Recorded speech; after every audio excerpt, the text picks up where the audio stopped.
Well, honestly, the title is a little bit of a lie, but just a little bit. I played some of Mass Effect 1 when it was released, which was a long, long time ago, and I never finished it. I had a phantom memory from the end of Mass Effect 2, but nothing else, so it's most likely I briefly saw somebody else play. Thus, I consider my 2023 playthrough to be the first one. This will be a whole bunch of emotional rambling, so don't really expect a well-structured essay. I just have a lot to say about Mass Effect, having played it for the first time in its entirety just now. Mass Effect is an absolute classic, and it's always a little bit scary for me to play a classic for the first time, because I have no nostalgia that makes me more lenient or makes me overlook the drawbacks the series might have. You know, when you love something very much and it's been with you for a long period of time, you tend to ignore, even if partially, the downsides of this something and just let things slide. Before I dive in, I want to say that overall Mass Effect is great, and I'm looking forward to whatever the next installment will be. Spoiler alert, I will be discussing literally everything: companion quests, main quests, endings, everything across all three Mass Effect games. I played the Legendary Edition, so I won't speak for vanilla, and I also made it my own little quest to complete the whole trilogy as an infiltrator with a sniper rifle, with the ideal being not ever switching the sniper rifle to anything else. If some sentences strike you as familiar, hey, thanks for watching my Best of 2023 video and/or reading the blog post. I talked about Mass Effect there, and that whole section was taken from the script that was in development at the time. Mass Effect 1 is perfect. I love it to bits. The defining feat of Mass Effect, something that only the first game could do, is that it does a great job both explaining the world and the setting and introducing characters. It juggles the scale of the galaxy and your personal story as Commander Shepard astonishingly well. It has a really good introduction sequence, although I have to say it is rather naive in places, especially when a Super Spectre nihilist gets shot by Saren 10 minutes in, and also the sheer meme of the Council accepting some obscure voice recording as irrefutable evidence. I later learned that the Council is a meme. Still saved Destiny Ascension, still think I probably shouldn't have. The first game has a fairly small cast of characters that you grow really attached to, despite the fact that they do not have proper companion quest lines. It's just small fetch-type quests that you can complete even if you do not currently have that particular companion in your squad. However, the game has a lot of dialogues, and well-written ones at that, so I'd rush to the Mako garage to talk to the guys. I also looked forward to elevator rides because those dialogues were priceless. My party of choice was Liara and Rex, and these two generate some hilarious lines. Most of the characters have solid progression curves. Liara went a bit fast though, she was romanceable in the second dialogue and I wasn't ready. Also, one time she dumped a book's worth of Asari lore on me, which was an awkward expository dialogue. Honestly, whenever I hear Asari lore, my head just starts hurting. I always have more questions than I get answers. Tali is an awesome companion to talk to. Her stories about the flotilla, the pilgrimage, and the Quarian Society were always something I really look forward to. Rex has the most hilarious stories. I love Rex. He's my top 1 character of the whole trilogy. I absolutely adore him. He has a solid character evolution from a Krogan merc who I met on the Citadel by accident to our standoff on Vermeer. It was a really tense moment. The whole conflict felt incredibly real and I was so torn. Mass Effect 1 also started the tradition of the default companions being so insufferably boring that I couldn't even think of including them into my squad. Kaidan has at least some core characteristic. He has an old chip on his brain that might one day glitch, and Ashley... well, Ashley has family stories and racism. But Garrus is an incredibly funny character, and he gets a lot better every sequel. Here he's just a young C-Sec officer who has his own moral code and wants to straight up murder criminals bypassing the bureaucracy of the legal system. He's like an A+ student, but with an actual murderous intent, the combination that I found incredibly entertaining. He's a greenhorn who thinks everything is just black and white, and even though he doesn't really change all that much during Mass Effect 1, I think his character evolution across the trilogy is amazing. Not only squad members get writers' tender attention, there are notable characters in Normandy's crew that I loved coming back to. Joker, of course, Dr. Chakwas, who always seemed to be the center of stability and sort of a mentor figure, and Navigator Presley. Presley is a fantastic character, particularly notable because just in the span of Mass Effect 1, he managed to achieve something that Ashley Williams couldn't in the whole trilogy: abandon his discriminatory ways, see the value of all crew members regardless of what race they belong to, conquer his fears, and make friends. I shed a tear when in Mass Effect 2 I found his voice recordings where he regretted treating the non-human members of the Normandy crew unfairly just because they were aliens, stating that now that he has known them for some time, he considers them dear friends and would risk his life for them just as he would for any human crew member. Truly, Presley is a titan of character development in Mass Effect. Side quests didn't really impress me in terms of the actual gameplay. They were mostly fetch quests or kill-them-all quests that played out in similar bunkers that were just copy-pasted onto various terrains. The planet exploration also wasn't all that great, driving Mako around to come across something and learn that my decryption is too low. There were some side quests with important setups, like the Cerberus quests and maybe a couple more, but otherwise the side quest scene is completely unexciting. The main quests, however, that's where all the juice is at. The final battle on Pharos was tedious, but I love the story.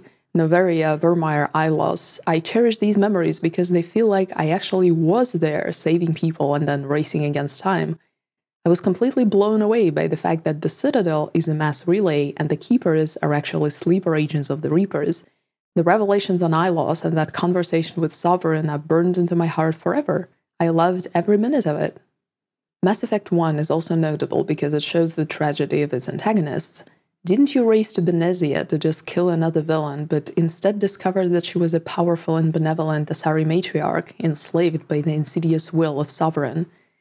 I remember this scene so well, how in just one moment I went from, "You are evil and I will defeat you even though you are Liara's mother," to, "Oh my god, how can I save you? How can I help you?" I felt so sorry for Saren during the last conversation on the Citadel where I used all my Paragon dialogue options and he realized he was indoctrinated, but it was too late. Making both Saren and Benezia not just bad by nature, but victims in their own right, and then slowly unraveling this fact to the player, was an incredibly powerful move for setting up Reapers as the main antagonists of the series, and the final battle with Sovereign further strengthened Reaper's position as this incomprehensible existential threat. The main questline in Mass Effect 1 is solid from the start to the very end, and although it pains me to say so, this is the only game in the whole trilogy where the finale doesn't disappoint and really feels like a logical culmination of all the events that led to that moment. I completed Mass Effect 1 in accordance with my little challenge. I used exclusively sniper rifles, and boy did I murder people by the end of the game. My squad members were Liara and Rex. Mass Effect 1 has this trademark BioWare charm where Normandy does truly feel like second home. When it comes to games and books, and honestly stories of any kind, it has always been really easy for me to immerse myself into them completely ever since I was a little kid. But as I grew older, fewer and fewer stories triggered this kind of child's immersion that I used to experience. But Mass Effect 1 did that. It was a sweet and forgotten feeling. I was ready to immediately jump into Mass Effect 2. To give you an idea of what Mass Effect 2 looked like for me, here's a list of my major decisions that got transferred into the sequel. I romanced Liara. Rex survived our confrontation on Vermeer because, of course, he did. Kaidan died on Vermeer, and I rescued Ashley. Now listen, I did that solely because Ashley was leading a squad of Solarians, and I didn't want all of them to die. I saved the Council on Destiny Ascension, even though those quacks didn't deserve it. I supported Anderson as a human representative on the Council because I like Anderson, and Udina can go and do something else with his life. I saved the Rachni Queen on Noveria. Captain Kirahi held the line and survived. And I also did some other things that I considered to be minor. So off to Mass Effect 2 I go. Well, I hated most of Mass Effect 2. The game, in my humble opinion, is hot garbage. After the incredible inspiration that I got from Mass Effect 2 felt like someone punched me in the face and broke my nose. Of course, a part of it in the very beginning was the setup itself. The Normandy's gone, the crew's gone, Shepard is resurrected by Cerberus and forced to work with them, and we all know that Cerberus is bad. I knew that my aversion was exactly what I was supposed to feel, and I waited for it to just pass after some time, but it honestly never did. As you can probably imagine, I wasn't terribly happy when I discovered that neither of my chosen companions for Mass Effect were available in Mass Effect 2. Liara has a lukewarm DLC where she's a part of the squad because the DLC requires it, but outside of that mission, she's not available. Rex has turned into a politician and is trying to unite Krogan clans on Tuchanka. Well, at the very least, that makes more sense than Liara being like, I don't know, Shepard, you've been gone for 2 years, so much time has passed. For an Asari who lives 1,000 years? Okay. In Mass Effect 2, the tradition of the blandest default companions continued with Miranda, a genetically engineered supermanager, and Jacob, who is probably the most boring character in the whole trilogy. The milk in my fridge went bad every time he appeared on screen. Well, at least Ashley wasn't shoved onto Normandy this time. That would have been the last straw. In Mass Effect 2, the whole combat system was seriously overhauled, and I didn't like that. Well, I liked that they were improving certain aspects of it that needed a more modern take, but I didn't like that almost none of it worked properly. Shepard would glue himself to walls when I didn't want him to, and unglue himself randomly when I wanted him to stay put. I couldn't jump over an obstacle unless I hid behind it first, which was ludicrous, especially when there weren't any enemies. My sniper rifle quest started driving me insane because the middle-of-the-road sniper rifle that I spent the longest time with was hideously bugged, and the scoped slow motion would or would not trigger unexpectedly, and the rifle won't shoot even when fully loaded. Later I got a more powerful rifle, and the problem went away, so thankfully it appears that one weapon was bugged and not the whole concept. Honestly, Mass Effect 2 fights were a great pain, not only because I was fighting the game too, but also because they were way too long. Just waves of identical enemies washing over the room, and as soon as the last wave was cleared, I would go forward but then be pushed back again by another wave that spawned late for some reason. It would be unfair on my part not to admit the things that got better. Leveling system got better, the inventory got way better. Now I did really care about the guns that my squad had, because it wasn't a headache-inducing scrolling through a list of random names with Roman numerals attached to them. I also could customize my armor now, which I almost never did, but I appreciate the thought. Oh, and I got a fish tank and a ship model stand and a space hamster. Almost made me like Mass Effect 2. The main problem of Mass Effect 2 is that it has too many companions, way too many, and almost all of them are astonishingly unlikable. It's harder for me to explain now because they become more likable in Mass Effect 3, and I kind of ended up having warmer memories of them by the end of the trilogy, but I won't let it cloud my mind. My main drive in Mass Effect games was companions and their personal stories, and Mass Effect 2 has some of the weakest writing in the whole trilogy when it comes to that. Companions are reduced to 2 quest checklists: recruitment quests and their personal quests, and this is basically 70% of the game. It is obvious that even the devs didn't really know how to write that many quests for that many new characters, because it's just painful to see how weak the new companions' quests are when they are not backed by something established in Mass Effect 1. You know who has the best quests? Garrus and Tali. They have the best stories, multi-layered quests, additional characters, huge setups, multiple areas. Baby Krogan's quest is quite unremarkable, but is hugely improved by Rex's involvement. Morden's got a lucky card by being entangled in the Genophage storyline, which is impossible to ruin because the setup for Mass Effect 1 is too solid. All the rest are just whatever. Let's talk about them in a little bit more detail. Garrus has a hilarious setup that I cracked immediately, which made it all the more hilarious. I arrive on Omega and everyone is telling me about this vigilante under the name Archangel who's been serving some justice to the gangs, but managed to have antagonized literally everybody. The setup was more enjoyable than the mission itself, but seeing a familiar face in this whole mess was priceless, even if for a moment Garrus decided to sacrifice half of it to a random rocket for no apparent reason. His loyalty quest is nothing special, though. It's a case of vengeance that I absolutely denied him, his spared Sidonis. On the opposite, Tali's recruitment is nothing exciting, but her loyalty mission is super cool. We get to visit the migrant fleet, talk to the Admiralty Board, learn more of the Quarian society and history, and also about Tali's relationships with her father. I managed to get the best outcome, and Tali didn't get exiled, and her father's legacy wasn't ruined, so that was nice. Grunt's quest, as I've already said, was made 100 times better by Tuchanka and other Krogans, like my bro Rex or the Shaman. Otherwise, it's just an unremarkable arena shooting sequence. Mordin was the only new character available in early game that was likable, and that was mostly because of his incredible voice actor. Mordin's story builds heavily on the Krogan genophage plot that was set up in Mass Effect 1, so it felt like an organic progression of that. Mordin was also one of the few characters that I visited between missions and in whose opinion I was genuinely interested. The second character that saved me from abandoning Mass Effect 2 was Samara. Her recruitment mission was really funny, but it's her character that made her my chosen companion in all the missions.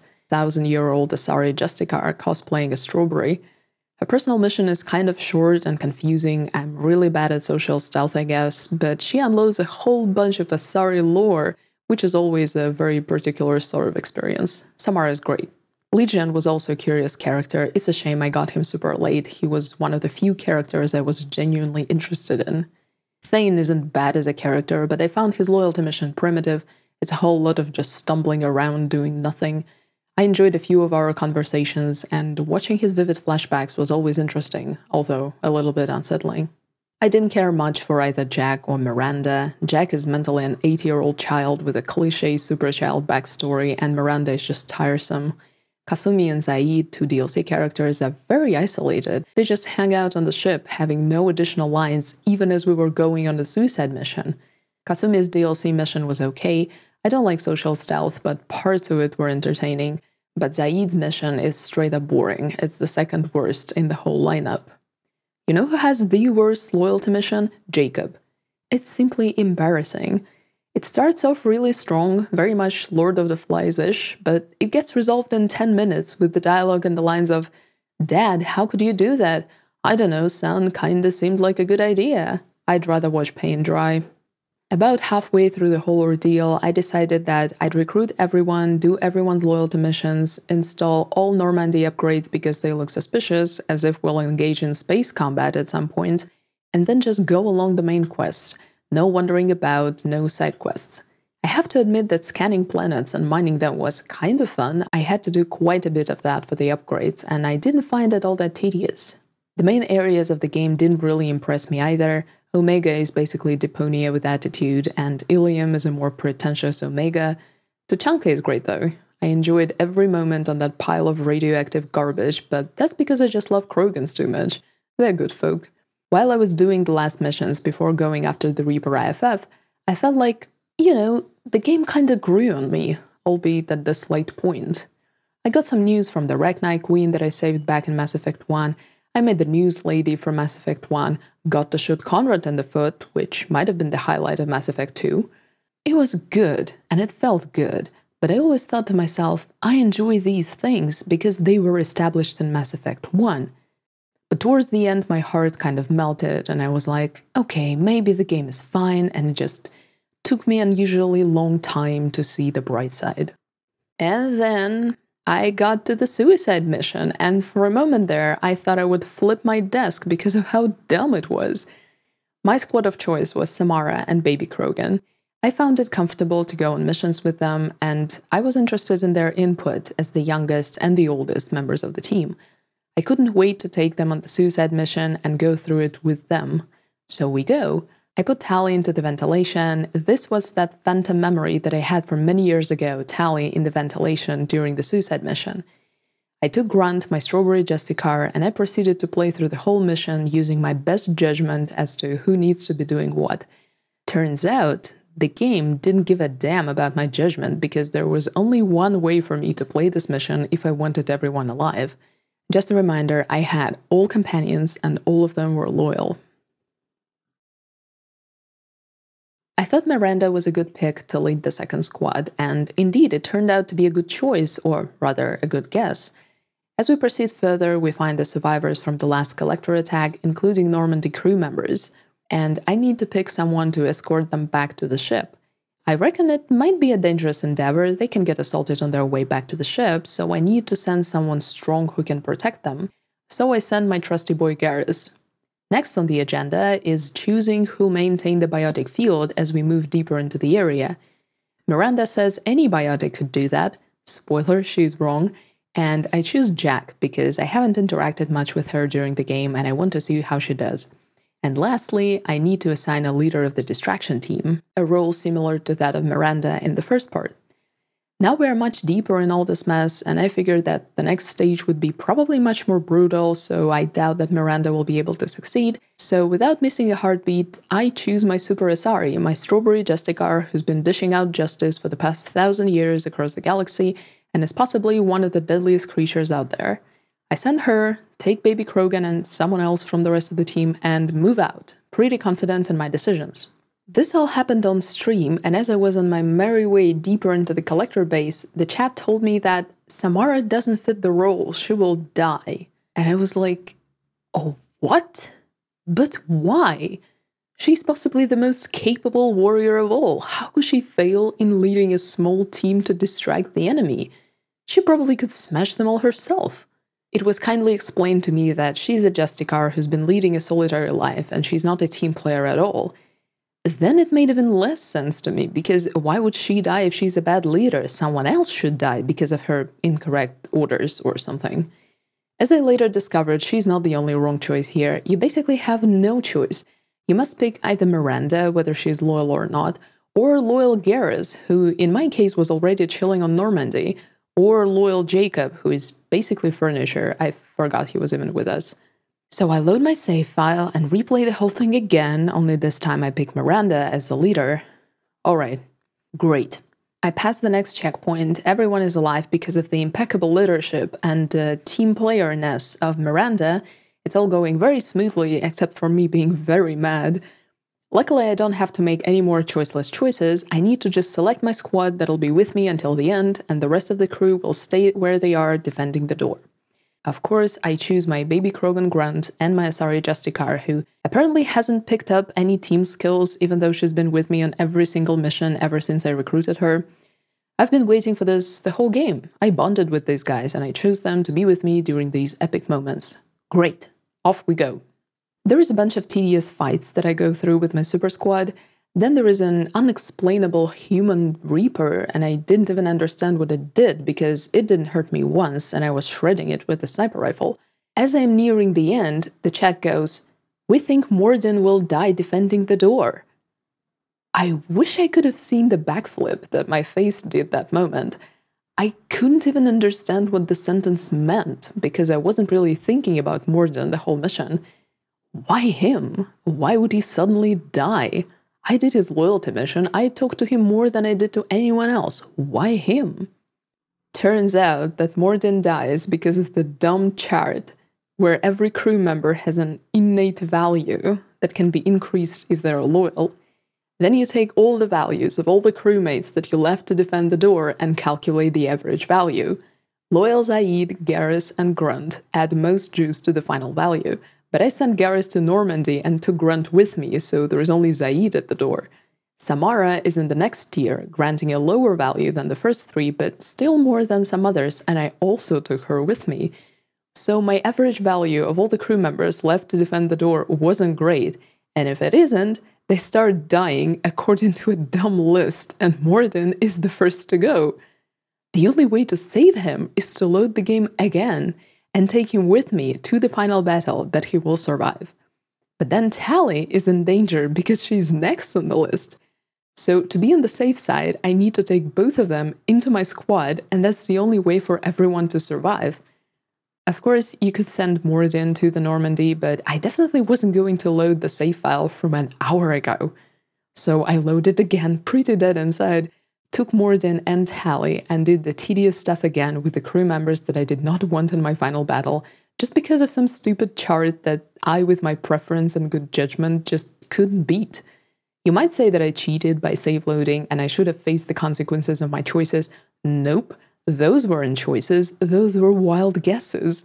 After all the effort that I put into the team, into earning their loyalty, I refused to be punished by some obscure BS. Overall, Mass Effect 2 seemed like a clunky setup for Mass Effect 3, full of half-baked concepts and ideas. There were interesting plotlines that didn't lead anywhere. For example, Tali's recruitment mission had to do with the data that showed a young star rapidly aging due to unknown reasons. It was implied that the Reapers were somehow involved, but that storyline never bore fruit. The construction of a human Reaper was utterly bizarre and also was never properly explained. It's like a bunch of writers worked on Mass Effect 2, each one doing their own thing, and then they forgot to tie all these hanging threads. Here's the list of all my decisions that carried over to Mass Effect 3. All my crew members survived, including the NPC crew. I did not romance anyone in Mass Effect 2 and thus stayed loyal to Liara. I saved Malin's cure, which was another wild guess that I just happened to guess correctly. I chose Samara over Morinth. I destroyed the Heretic Geth, and I also destroyed the Collector base. I debated whether or not I should even start Mass Effect 3 after Mass Effect 2 had pulled every last bit of my soul from my body, but then I thought, well, I didn't like Mass Effect 2, and I don't have to play it anymore. I took a short break and started Mass Effect 3. This was the only game from that trilogy that I didn't stream because I kind of felt burnt out from streaming Mass Effect 2, and even though chat tried to help me the best they could, I really wanted the final installment of Mass Effect to be a solo experience. To my great surprise, there was an interesting default companion for the first time in the whole trilogy, James Vega. Even though I didn't take him with me on many missions, I enjoyed hanging out with him, and his story was also quite decent. James seemed to me like a well-written character with a lot of nuance and a steady character arc throughout the whole game. In Mass Effect 3, I had only 6 companions, which positively impacted the quality of their personal stories and interactions with Shepard and with one another. Liara finally came back, so I could enjoy her company once again. Rex was still on Tuchanka, but I had already made my peace with that in Mass Effect 2. Mass Effect 3 companion list has a good combination of already familiar characters like Liara, Garrus, and Tali, and optionally Ashley or Kaidan, and new characters like Edie, Vega, and Javik, a Prothean who is available through From the Ashes DLC. I liked his hilarious old man comments like, amusing, Asari have finally mastered writing, and his generally condescending attitude that fit very well with his whole character. I didn't really take him with me all that often, but I thought his interactions with Liara, who spent her whole life studying Protheans and now met one, contributed a lot to both their personal stories. It was a good choice on the writer's part to add a Prothean companion, even though initially it seemed unnecessary to me. Admittedly, my sniper rifle challenge became harder to execute in Mass Effect 3 because they finally nerfed sniper rifles. I was wondering if they'd do that because in the first 2 games, sniper rifles just annihilated everyone. I had to use other weapons too, but I still tried my best to rely on the sniper rifles as often as possible. Combat in Mass Effect 3 evolved a lot since the previous installment and became really enjoyable. Enemy placement was more thoughtful and less wave-like, so every encounter felt like something new and meaningful. The same can be said about exploration and quests. In Mass Effect 3, pointless wandering around the galaxy and the inevitable tedium that comes with exploring new places while not really having any exciting context was nearly fully eliminated. Every quest feels like a main quest, because they all kind of are. You are rallying everyone to protect the galaxy from the impending doom that is Reaper Army. It does feel very epic, engaging with conflicts that you've only heard about in the last 2 games and actually solving them. It's kind of funny in hindsight. You get to solve the Quarian Geth conflict in a couple of quests, and they've been stuck at war for generations. But Commander Shepard doesn't have time for minor feuds, there is a whole galaxy to save. Besides, it really does feel like the apocalypse is imminent, and this fact greatly contributes to the overall immersion. As I've already mentioned, Mass Effect 3 does make Mass Effect 2 better in retrospect, at least when it comes to characters. Their clunky setups from the second game get payoffs in the third, and everyone is nicely wrapped in a cute little bow. Jack is now a professor at Hogwarts. Samara, who was already the best part of Mass Effect 2, has another good quest concerning her remaining daughters, and even Miranda managed to get some friendship points from me, even though I couldn't stand her in the previous game. While all the companion stories were wrapped up nicely, the same unfortunately cannot be said about the main plot. I think the idea of an existential threat of some sort being the main antagonist of a story is a great choice. It's not easy to execute, that is why it is a fairly rare device, but when it's done well, it's incredible. Mass Effect 1 left me yearning for more knowledge about the Reapers. I was genuinely terrified of them. What do they want? Why do they repeat the cycle and wipe the galaxy? Who created them? How on earth are we going to fight an army of them if it took us so much effort to take down one sovereign who wasn't really in its best shape? Mass Effect 2 didn't really contribute much in terms of answers. Multiple times it was said to me that the Reapers and their doings are incomprehensible to tiny human minds. For a while I hoped it meant Shepard and the team, but apparently it meant me too. The ending part with the human Reaper being constructed confused the hell out of me, and I expected Mass Effect 3 to start explaining that, but it never really happened.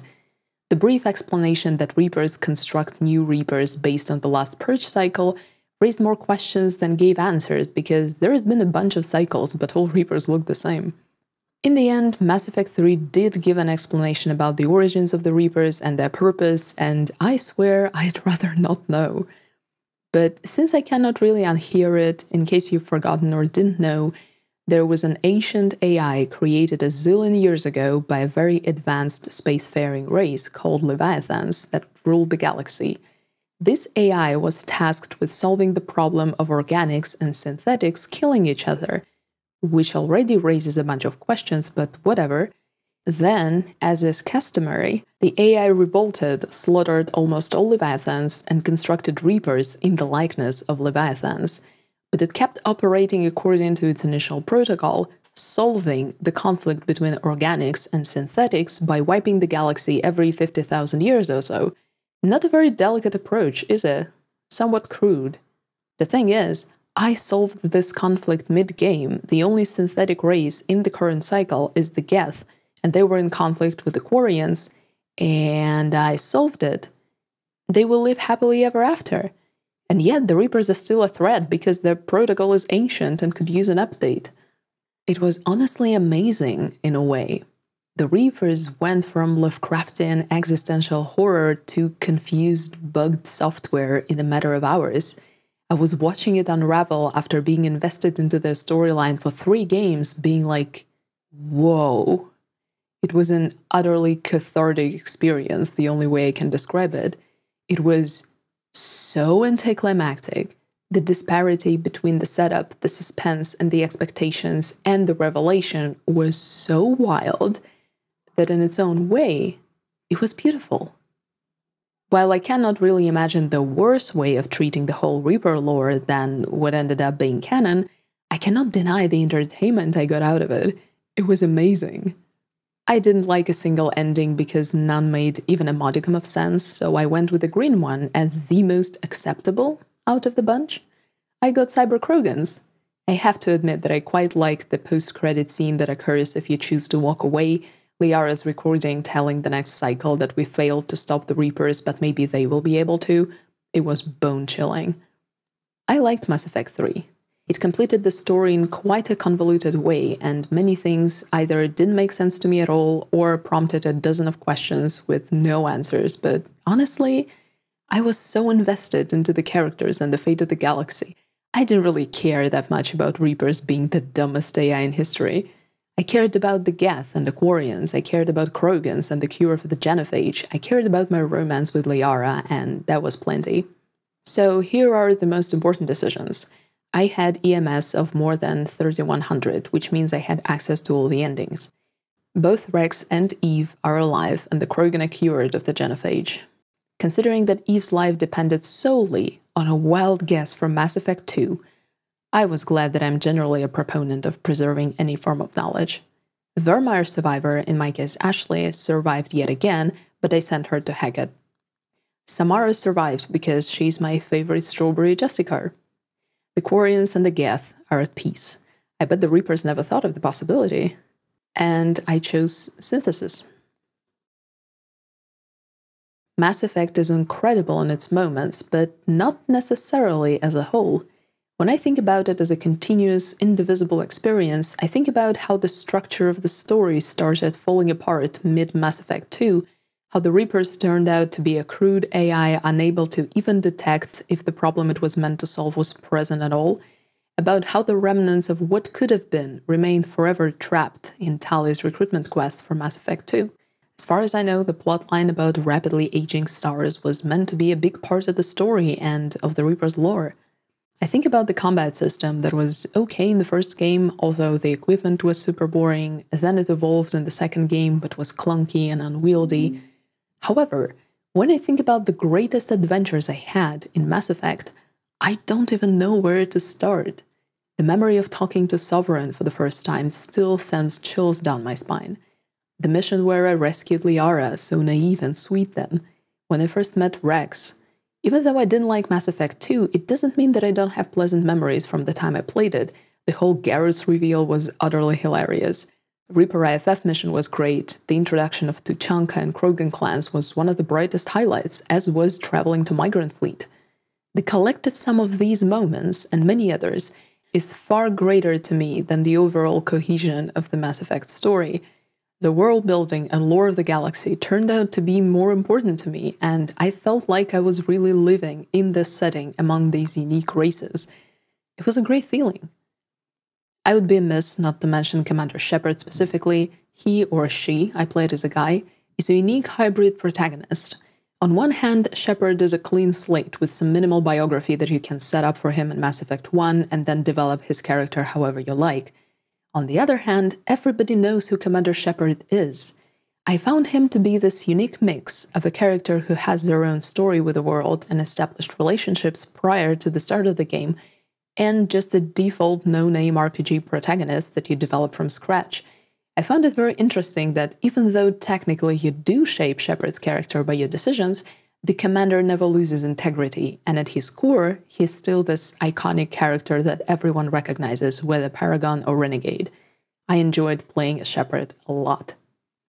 Part of the reason why I decided to play the trilogy in the first place was one of my good friends. It's his favorite game.